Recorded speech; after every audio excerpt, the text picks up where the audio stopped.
Welcome back to Chaos TV. Thank you for tuning in. This is going to be my Tough Enough review from last week. I know I'm always saying I'm going to do it, and I never do it until the Monday right before the next one. So I don't even know if this will be up before Tough Enough tonight. But anyway, Tough Enough was, I don't know, they kind of made it out to be it was all about Rima. Kind of needed to be that episode.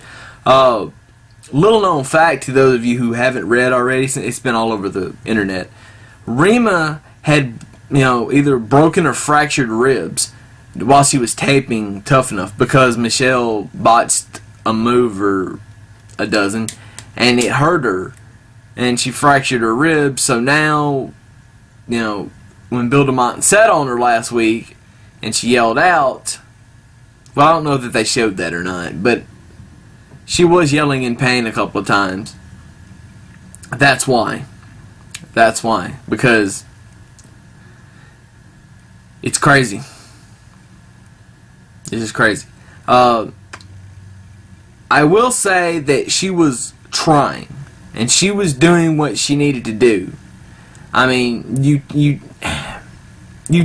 take somebody that is so green and throw them into this competition with people that already know, that a lot of them had already been working the independents for 6+ years.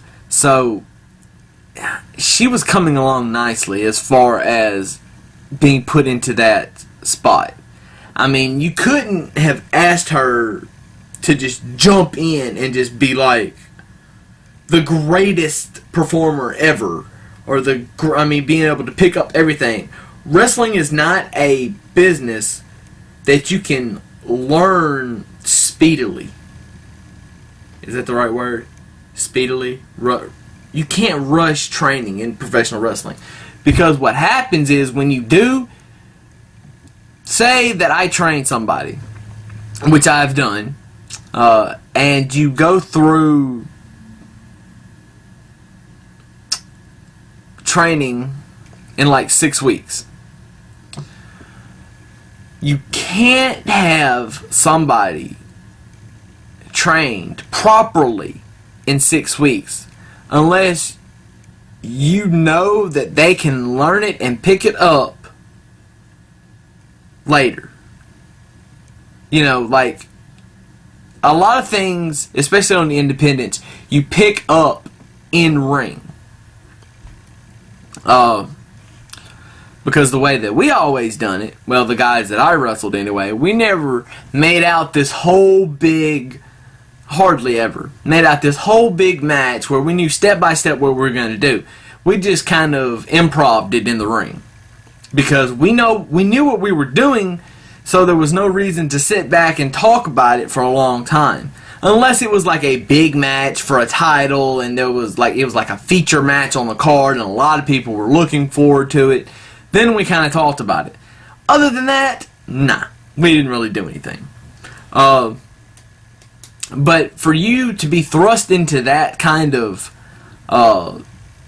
position that Rima was thrust into, Miss America or Miss USA or not, that's hard to do.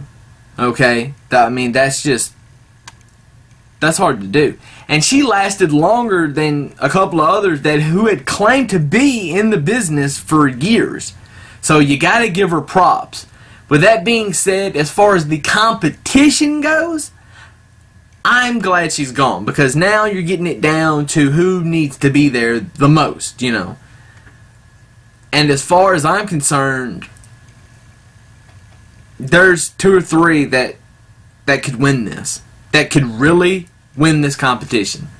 It's going to be interesting to see going forward who it is. I've got my favorite. Do you have yours? I've went on record who mine is on Twitter. That's why you got to follow me on Twitter @TheAnswerChaos, so you get these little gems that you don't get in my videos. And there's a lot of them, trust me. Peace. Deuces. Whatever. I'm done. Chaos has spoken.